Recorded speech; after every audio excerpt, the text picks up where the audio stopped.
नमस्कार, जय Hind. The beginners academy के ऑनलाइन प्लेटफॉर्म पर आप सभी का स्वागत है।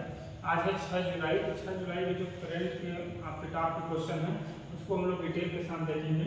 आपका पहला क्वेश्चन है, प्रधानमंत्री नरेंद्र मोदी को हाल ही में grand cross of the order of Makarios third पुरस्कार से किस देश द्वारा सम्मानित किया गया है? तो इसका जो आपके ऑप्शन है वो है साइप्रस, इजराइल, सीरिया और लेबनान। तो इसका जो सही आंसर होगा वो होगा साइप्रस। साइप्रस देश ने अभी भारत के प्रधानमंत्री नरेंद्र मोदी जी को grand cross of the order of Makarios third पुरस्कार से सम्मानित किया है। ठीक, चलिए नेक्स्ट क्वेश्चन देखते हैं। उसी क्वेश्चन का डिटेल है यहाँ पे कि जो साइप्रस है इसका ये सर्वोच्च नागरिक सम्मान है grand cross of the order of Makarios third, ठीक ना। और एक कहाँ दिया गया है? साइप्रस की राजधानी निकोसिया में। कहाँ? साइप्रस की राजधानी निकोसिया में। और साइप्रस की जो मुद्रा है वो है यूरो। चलिए नेक्स्ट क्वेश्चन देखते हैं हम लोग। नेक्स्ट क्वेश्चन है, हाल ही में टेस्ट क्रिकेट में इंग्लैंड के खिलाफ टेस्ट क्रिकेट चल रहा है, वहाँ पे दोहरा शतक लगाने वाले तीसरे भारतीय बल्लेबाज कौन बने हैं? तो इसके ऑप्शन है आपकी विराट कोहली, यशस्वी जायसवाल, शुभमन गिल, इनमें से कोई नहीं। अभी जो इंग्लैंड के खिलाफ टेस्ट चल रहा है अभी, तो उसमें दोहरा शतक शुभमन गिल ने लगाया है और इंग्लैंड में दोहरा शतक लगाने वाले ये तीसरे भारतीय हैं, ठीक है। चलिए नेक्स्ट क्वेश्चन देखते हैं। नेक्स्ट क्वेश्चन है आपका, हाल ही में प्रधानमंत्री नरेंद्र मोदी को the officer of the order of the star of घाना के से सम्मानित किया गया है। अभी भारत के प्रधानमंत्री घाना की यात्रा पर हैं। घाना पश्चिम अफ्रीकी देश है, ठीक ना। तो यहाँ पर इनको officer of the order of the star of घाना के से सम्मानित किया गया है। तो आपके ऑप्शन है, जैसे कि आपके सम्मान में ये लिखा हुआ है, आपका ऑप्शन है आइवरी कोस्ट, घाना, टोगो, यूनेस्को। आंसर आपका होगा घाना, ठीक है। इसको आप ध्यान रखेंगे कि विदेश का जो भी प्रधानमंत्री से संबंधित होता है उसको आप ध्यान रखेंगे, एग्जाम के दृष्टि से महत्वपूर्ण होगा। इसका डिटेल देखते हैं हम लोग थोड़ा सा। एक घाना देश का सर्वोच्च आपका पुरस्कार है और एक पश्चिम अफ्रीकी देश, जैसे मैंने बताया कि पश्चिम अफ्रीकी देश है, ठीक ना। घाना के 3 पड़ोसी देश जो हैं वो है पश्चिम में आइवरी कोस्ट, उत्तर में बुर्किना फासो और आपका पूर्व में टोगो। घाना के राष्ट्रपति अभी जो हैं जॉन दरबानी महामा और राजधानी है अक्रा और मुद्रा यहाँ पे है धनिया सेडी। इसको भी ध्यान रखेंगे, ठीक। चलिए नेक्स्ट क्वेश्चन देखते हैं। हाल ही में किस यूनिवर्सिटी का नाम बदलकर मनमोहन सिंह सिटी यूनिवर्सिटी रखा गया है? मनमोहन सिंह सिटी यूनिवर्सिटी रखा गया है। आपके ऑप्शन हैं Punjab university, Chandigarh university, Bengaluru university और दिल्ली यूनिवर्सिटी। इसका जो सही आंसर होगा वो होगा आपका बेंगलुरु यूनिवर्सिटी। बेंगलुरु यूनिवर्सिटी का नाम बदलकर अभी मनमोहन सिंह सिटी यूनिवर्सिटी कर दिया गया है, ठीक। इसको ध्यान रखेंगे। मनमोहन सिंह हमारे पूर्व प्रधानमंत्री हैं। अभी जो नरेंद्र मोदी जी हैं उनसे पहले भारत के प्रधानमंत्री मनमोहन सिंह जी थे। 2000 कब से 2004 से लेकर 5 से लेकर 9 तक, और 4 से लेकर 9 तक और 9 से लेकर 14 तक 2 कार्यकाल के, ठीक। नेक्स्ट क्वेश्चन देखते हैं। नेक्स्ट क्वेश्चन है आपका, हाल ही में operation midnight hammer, very very identity question बनेगा एग्जाम में। अभी हाल ही में ऑपरेशन मिडनाइट हैमर किस द्वारा चलाया गया है? आपके ऑप्शन है अमेरिका, ईरान, फिलिस्तीन और इजराइल।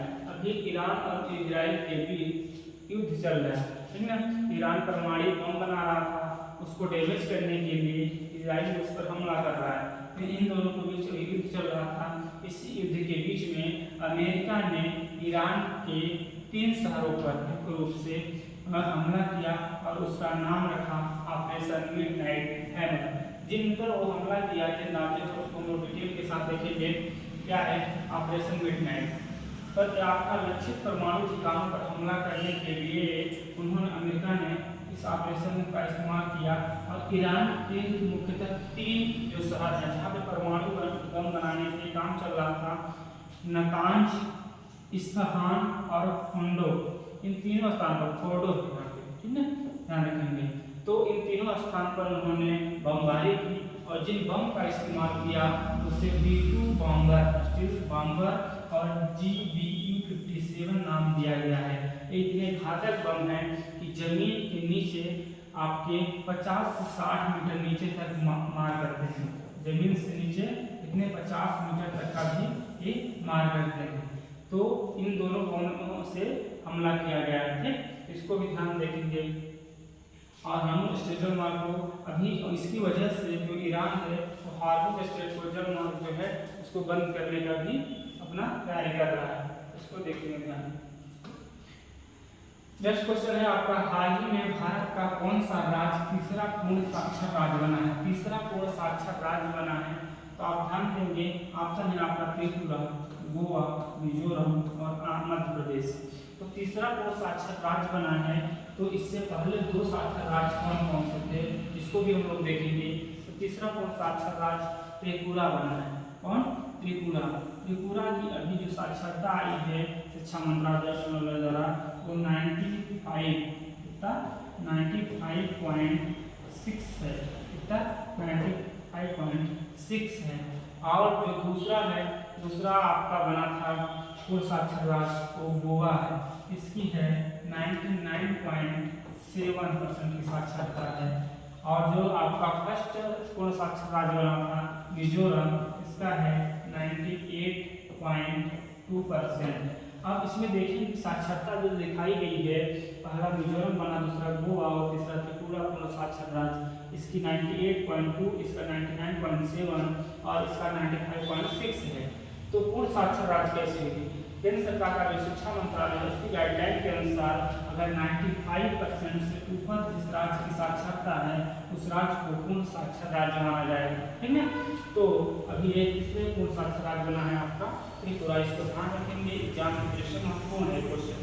नेक्स्ट क्वेश्चन देखेंगे हम लोग, हाल ही में 2025 में WHO द्वारा मलेरिया मुक्त प्रमाणित होने वाला अमेजन क्षेत्र का पहला देश कौन सा बना है? अमेजन क्षेत्र का पहला देश कौन सा वाला है? आपके ऑप्शन है बोलिविया, ब्राजील, पेरू और सूरीनाम। ये सब दक्षिण अमेरिकी देश हैं जो कि अमेजन के जंगलों के पास हैं। और यहाँ पे जो अभी बना है वो है आपका सूरीनाम।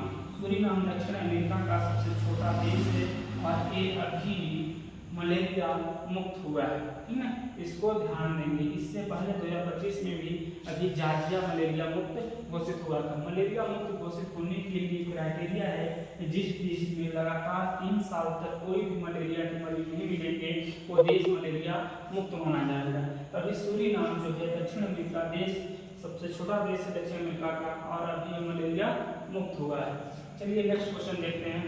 नेक्स्ट क्वेश्चन है, जलवायु परिवर्तन प्रदर्शन सूचकांक 2025 में भारत का कौन सा स्थान आया है? कौन सा स्थान इसमें है, ठीक है। आपके ऑप्शन है 9वां, 8वां, 11वां और 10वां। तो आपका ऑप्शन आंसर कौन सा होगा? 8वां, ठीक है। चलिए नेक्स्ट क्वेश्चन देखते हैं। भारतीय नौसेना में शामिल होने वाली पहली महिला फाइटर पायलट कौन बनी है? भारतीय नौसेना में शामिल होने वाली पहली महिला फाइटर पायलट कौन बनी है? ऑप्शन है आपका भावना कंठ, आस्था पुनिया, हिमेश कोहली और तनुष्का सिंह। इसका जो सही आंसर होगा वो आस्था पुनिया। आस्था पुनिया अभी भारतीय नौसेना की पहली फाइटर पायलट बनी है। इससे पहले जो भावना कंठ थी ये वायुसेना की पहली महिला फाइटर पायलट बनी थी, और जो आस्था पुनिया है ये नौसेना की, ठीक है, इसको ध्यान रखेंगे। IMP question.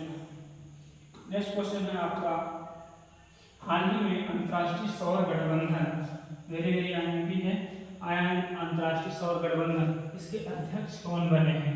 अंतर्राष्ट्रीय सौर गठबंधन जो है इंटरनेशनल सोलर अलायंस, क्या है? इंटरनेशनल सोलर अलायंस ISA, इसका मुख्यालय है हरियाणा के गुरुग्राम में। हरियाणा के गुरुग्राम में, ध्यान रखेंगे। और गुरुग्राम के अपने हरियाणा है भारत में ना, वहाँ पे इसका मुख्यालय है। और इसके अध्यक्ष कौन बने हैं? अजय माथुर, आशीष खन्ना, शिवांगी सिंह में से कोई नहीं। आंसर सही होगा जो आपका होगा आशीष खन्ना। आशीष खन्ना अभी ISA के अध्यक्ष बने हैं, इससे पहले आपके अजय माथुर जी थे। जो अंतर्राष्ट्रीय सौर गठबंधन है ये जो है इसकी स्थापना 30 नवंबर कब 30 नवंबर 2015 को की गई थी। ये कहाँ से की गई थी? ये फ्रांस की राजधानी पेरिस में हुई थी। भारत और फ्रांस के प्रधानमंत्री ने मिलकर इसकी शुरुआत की थी और COP21 के सम्मेलन में COP21 का जो जलवायु सम्मेलन हुआ था उसमें 2015 में ये अंतर्राष्ट्रीय सौर गठबंधन का जो शुरुआत की भारत के प्रधानमंत्री और मतलब आपके मोदी जी और जो फ्रांस के प्रधानमंत्री थे वो मिलकर इस जो अंतर्राष्ट्रीय सौर गठबंधन है इसकी शुरुआत की। अभी वर्तमान में इसमें 121 देश हैं। कितने? 121 देश हैं। ये देश जो कर्क रेखा है और मकर रेखा, कर्क रेखा उत्तर में 23.5 डिग्री, मकर रेखा दक्षिण में 23.5 डिग्री, इन दो रेखाओं के बीच में जो देश हैं उनके सौर को बढ़ावा देने के लिए, सौर ऊर्जा के लिए एक गठबंधन किया गया है। इसको भी ध्यान रखिए। नेक्स्ट क्वेश्चन है, हाल ही में कौन अफगानिस्तान की तालिबान सरकार को, अभी हाल ही में अफगानिस्तान में तालिबान सरकार बनी थी तो उसको मान्यता देने वाला पहला देश कौन बना है? अभी भारत ने इसको मान्यता नहीं दिया है। ऑप्शन है रूस, चीन, अमेरिका, इनमें से कोई नहीं। इसका जो सही आंसर होगा वो होगा रूस। रूस की सरकार ने अफगानिस्तान की जो तालिबान सरकार है उसको मान्यता, ऑफिशियली मान्यता दे दिए हैं। ठीक, इस तरह से आज का 6 जुलाई की जो टॉप के करंट अफेयर्स के क्वेश्चन बनते थे उसको हमने डिटेल के साथ देखा है। और उसी तरह से आप चैनल को सब्सक्राइब करिए द बिगिनर्स एकेडमी को, और डेली आपको अपडेटेड करंट अफेयर्स डिटेल के साथ इस चैनल पर आपको मिलेंगे। धन्यवाद।